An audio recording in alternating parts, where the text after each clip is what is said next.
Test 3. This is the IELTS listening test. You will hear a number of different recordings and you will have to answer questions on what you hear. There will be time for you to read the instructions and questions, and you will have a chance to check your work. All the recordings will be played once only. The test is in 4 parts. At the end of the test, you will be given 10 minutes to transfer your answers to the answer sheet. Now turn to Part 1.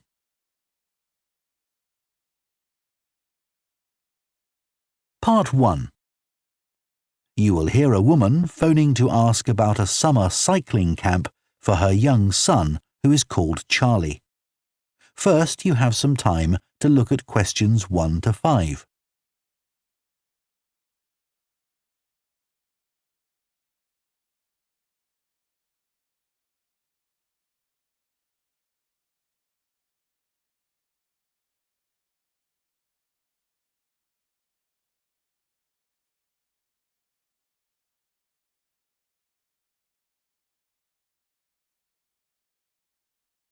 Now listen carefully and answer questions 1 to 5. Hello, Junior Cycle Camp. Jake speaking. Hi, I'm calling for some information about the cycle camp. I'm thinking of sending my son. Great. Well, it's held every weekday morning over the summer vacation, and we focus on basic cycling skills and safety. We have 8 levels for children from 3 years upwards. How old's your son? Charlie, he's 7. He can ride a bike, but he needs a little more training before he's safe to go on the road. He'd probably be best in level 5. They start off practicing on the site here, and we aim to get them riding on the road. But first, they're taken to ride in the park, away from the traffic. Right. And can you tell me a bit about the instructors? Well, all our staff wear different colored shirts. So we have 3 supervisors, and they have red shirts.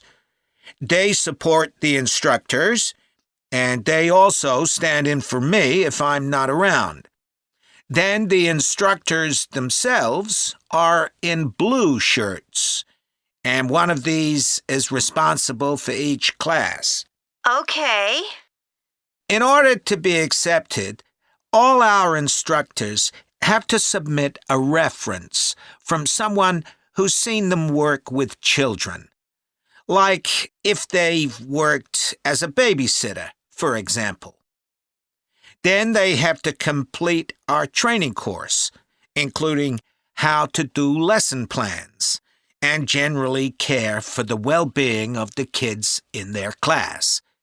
They do a great job, I have to say. Right. And tell me a bit about the classes. What size will Charlie's class be? We have a limit of 8 children in each class, so their instructor really gets to know them well. They're out riding most of the time, but they have quiet times too, where their instructor might tell them a story that's got something to do with cycling, or get them to play a game together. It's a lot of fun. It must be. Now, what happens if there's rain? Do the classes still run? Oh, yes. We don't let that put us off. We just put on our waterproofs and keep cycling. Before you hear the rest of the conversation, you have some time to look at questions 6 to 10.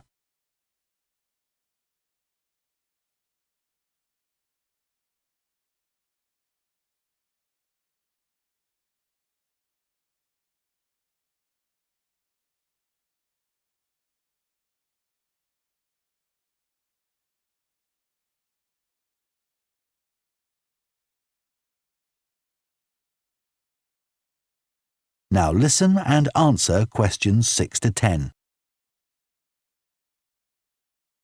And is there anything special Charlie should bring along with him? Well, maybe some spare clothes, especially if the weather's not so good. And a snack for break time? How about a drink? No, we'll provide that. And make sure he has shoes, not sandals. Sure. And just at present, Charlie has to take medication every few hours, so I'll make sure he has that. Absolutely. Just give us details of when he has to take it, and we'll make sure he does. Thanks.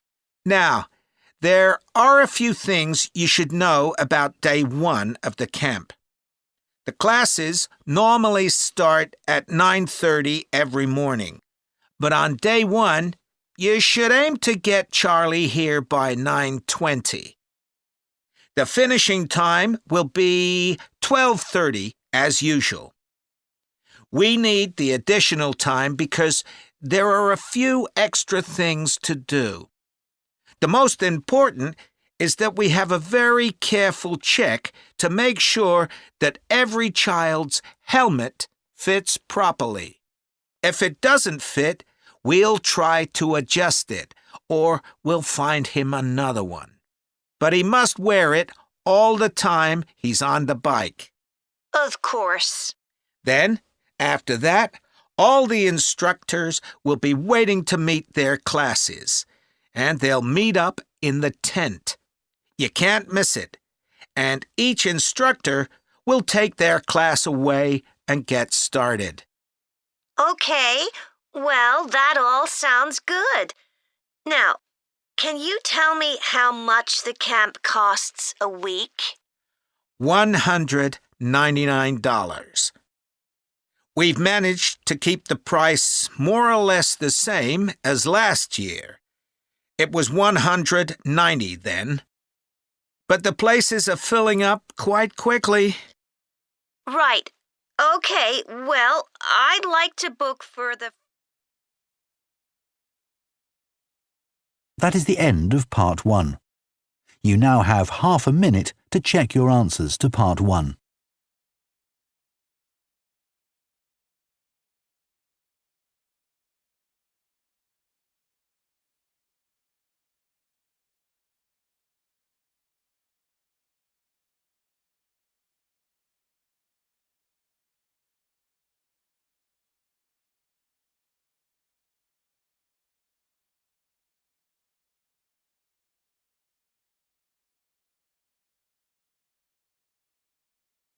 Part 2.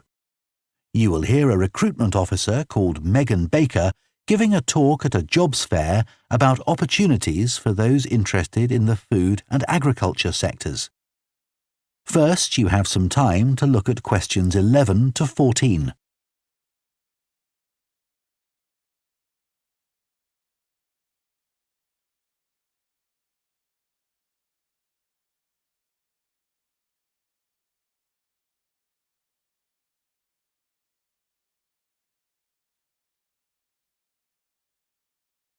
Now listen carefully and answer questions 11 to 14. Hello everyone, my name's Megan Baker and I'm a recruitment consultant at AVT Recruitment Specialists. Now, our company specialises in positions that involve working in the agriculture and horticulture sectors, so that's fresh food production, garden and park maintenance and so on. And these sectors do provide some very special career opportunities.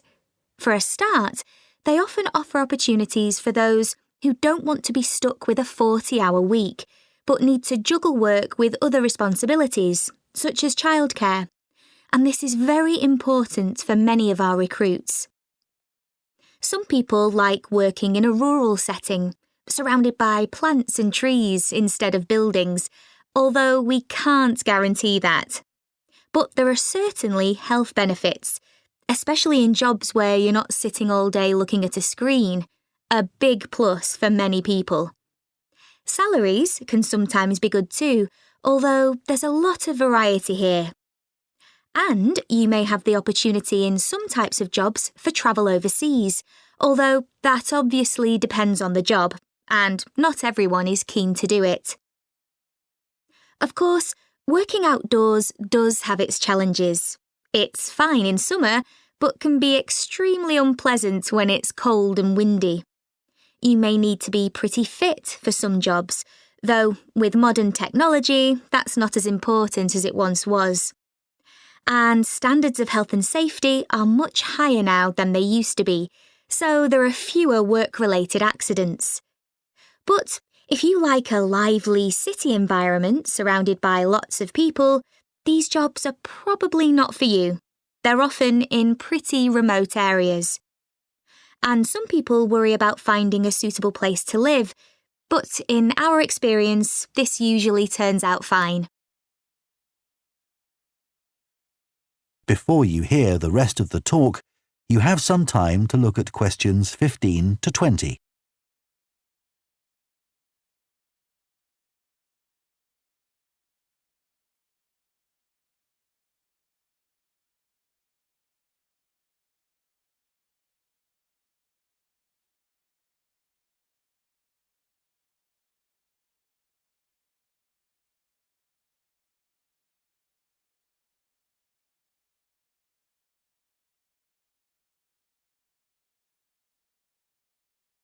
Now listen and answer questions 15 to 20. Now, let me tell you about some of the exciting jobs that we have on our books right now. One is for a fresh food commercial manager. Our client here is a very large fresh food producer, supplying a range of top supermarkets. They operate in a very fast-paced environment with low profit margins. The staff there work hard, but they play hard as well. So if you've a sociable personality, this may be for you. We have an exciting post as an agronomist, advising farmers on issues such as crop nutrition, protection against pests, and the latest legislation on farming and agricultural practices. There are good opportunities for the right person to quickly make their way up the career ladder, but a deep knowledge of the agricultural sector is expected of applicants. A leading supermarket is looking for a fresh produce buyer who is available for a 12-month maternity cover contract. You need to have experience in administration, planning and buying in the fresh produce industry, and in return will receive a very competitive salary. We have also received a request for a sales manager for a chain of garden centres. You will be visiting centres in the region to ensure their high levels of customer service are maintained. This post is only suitable for someone who is prepared to live in the region. There is also a vacancy for a tree technician to carry out tree cutting, forestry and conservation work. Candidates must have a clean driving licence and have training in safety procedures. A year's experience would be preferred, but the company might be prepared to consider someone who has just completed an appropriate training course. Finally, we have a position for a farm worker. This will involve a wide range of farm duties, including crop sowing and harvesting, machine maintenance, and animal care. Perks of the job include the possibility of renting a small cottage on the estate and the chance to earn a competitive salary. A driving licence and tractor driving experience are essential. That is the end of Part 2. You now have half a minute to check your answers to Part 2.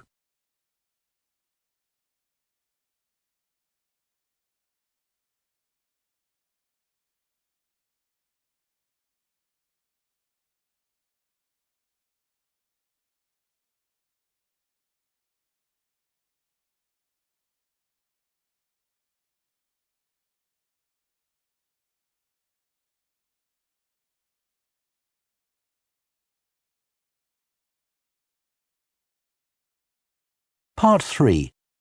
You will hear two food science students called Adam and Rosie starting to plan their presentation on diet and obesity. First, you have some time to look at questions 21 to 24.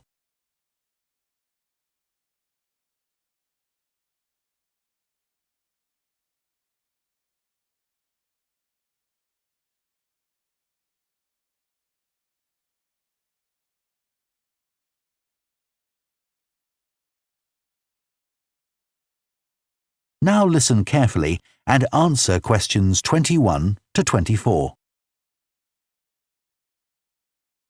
OK, Rosie, shall we try to get some ideas together for our presentation on diet and obesity? Sure. I can talk about the experiment I did to see if people can tell the difference between real sugar and artificial sweeteners. Where you gave people drinks with either sugar or artificial sweeteners, and they had to say which they thought it was? Yeah, it took me ages to decide exactly how I'd organise it, especially how I could make sure that people didn't know which drink I was giving them. It was hard to keep track of it all, especially as I had so many people doing it. I had to make sure I kept a proper record of what each person had had. So, could most people tell the difference? Yeah, I hadn't thought that they would be able to, but most people could. Then there's that experiment I did, measuring the fat content of nuts, to see if the nutritional information given on the packet was accurate. The one where you ground up the nuts and mixed them with a chemical to absorb the fat? Yes. My results were a bit problematic. The fat content for that type of nut seemed much lower than it said on the package. But I reckon the package information was right. I think I should probably have ground up the nuts more than I did. It's possible that the scales for weighing the fat weren't accurate enough too. I'd really like to try the experiment again sometime. Before you hear the rest of the discussion, you have some time to look at questions 25 to 30.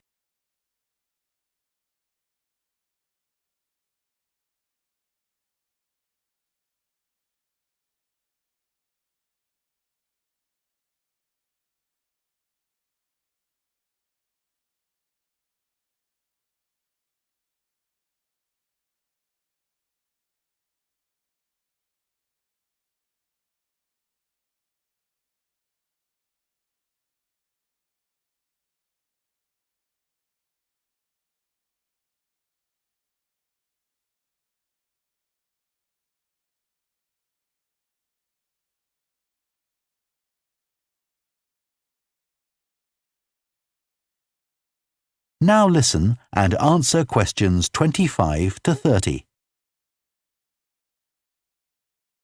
So, what can we say about helping people to lose weight? There's a lot we could say about what restaurants could do to reduce obesity. I read that the items at the start of a menu and the items at the end of a menu are much more likely to be chosen than the items in the middle. So, if you put the low-calorie items at the beginning and end of the menu, people will probably go for the food with fewer calories without even realising what they're doing. I think food manufacturers could do more to encourage healthy eating. How? Well, when manufacturers put calorie counts of a food on the label, they're sometimes really confusing, and I suspect they do it on purpose, because food that's high in calories tastes better, and so they'll sell more. Yeah, so if you look at the amount of calories in a pizza, they'll give you the calories per quarter pizza, and you think, oh, that's not too bad. But who's going to eat a quarter pizza? Exactly. I suppose another approach to this problem is to get people to exercise more. Right. In England, the current guidelines offer at least 30 minutes of brisk walking 5 days a week. Now, when you ask them, about 40% of men and 30% of women say they do this.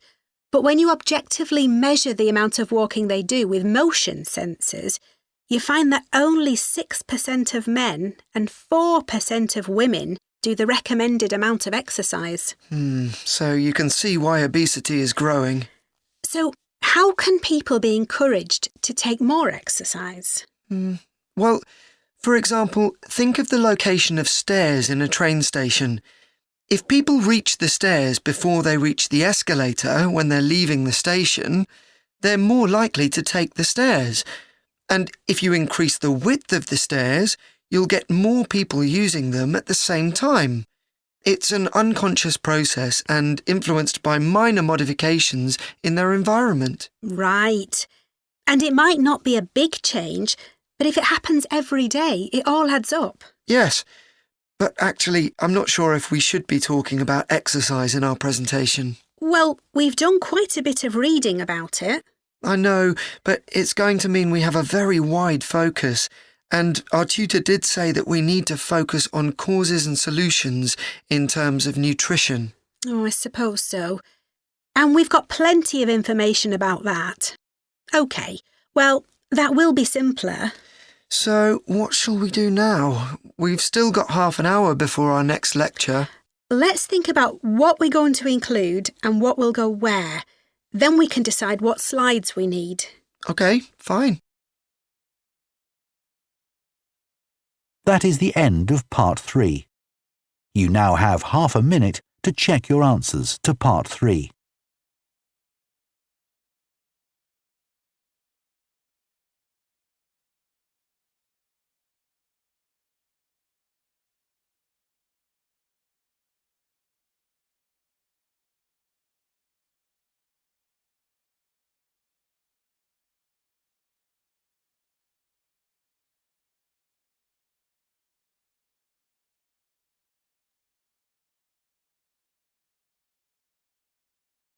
Part 4.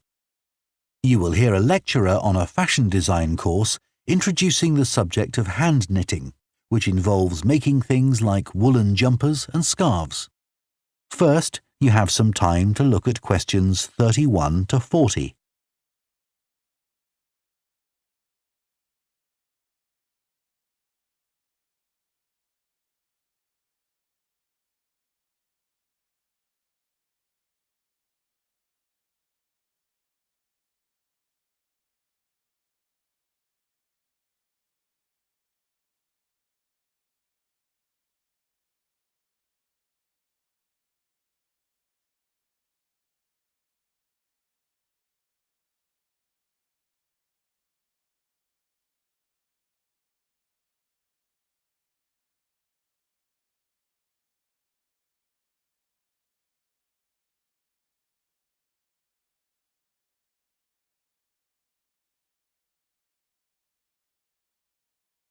Now listen carefully and answer questions 31 to 40.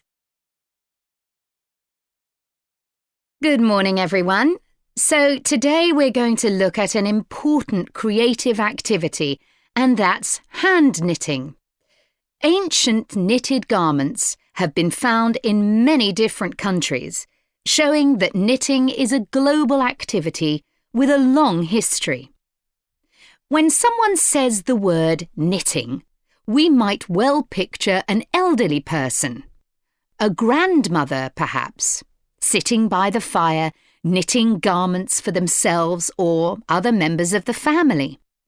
It's a homely image, but one that may lead you to feel that knitting is an activity of the past. And indeed, during the previous decade, it was one of the skills that was predicted to vanish from everyday life.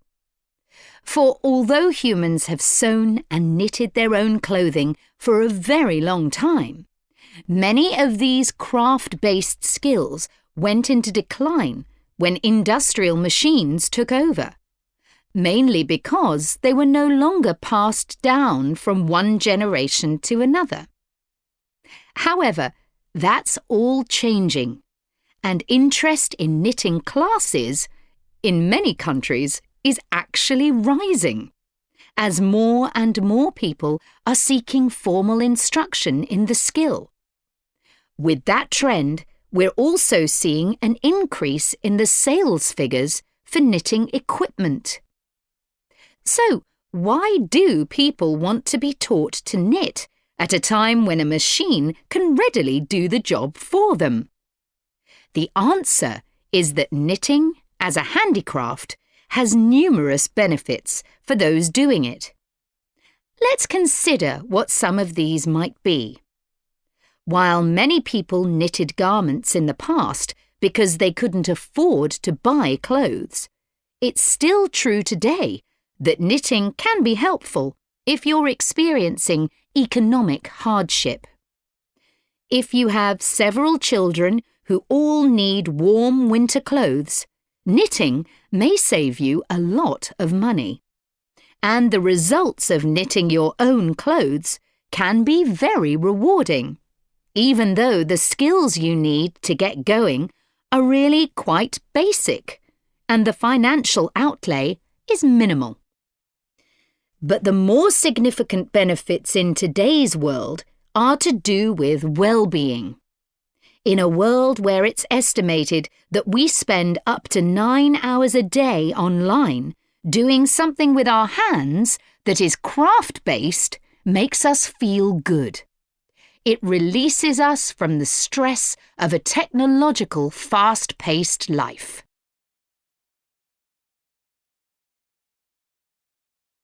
Now, let's look back a bit to early knitting activities. In fact, no one really knows when knitting first began. But archaeological remains have disclosed plenty of information for us to think about. One of the interesting things about knitting is that the earliest pieces of clothing that have been found suggest that most of the items produced were round rather than flat. Discoveries from the 3rd and 4th centuries in Egypt show that things like socks and gloves that were needed to keep hands and feet warm were knitted in one piece using 4 or 5 needles. That's very different from most knitting patterns today, which only require 2. What's more, the very first needles people used were hand-carved out of wood and other natural materials, like bone, whereas today's needles are largely made of steel or plastic and make that characteristic clicking sound when someone's using them. Ancient people knitted using yarns made from linen, hemp, cotton, and wool, and these were often very rough on the skin. The spinning wheel, which allowed people to make finer yarns and produce much greater quantities of them, led to the dominance of wool in the knitting industry, often favoured for its warmth. Another interesting fact about knitting is that because it was practised in so many parts of the world, for so many purposes, regional differences in style developed. This visual identity has allowed researchers to match bits of knitted clothing that have been unearthed over time to the region from which the wearer came, or the job that he or she did. As I've mentioned, knitting offered people from poor communities a way of making extra money while doing other tasks. For many centuries, it seems, men, women, and children took every opportunity to knit, for example, while watching over sheep, walking to market, or riding in boats. So, let's move on to take... That is the end of Part 4. You now have 1 minute to check your answers to Part 4.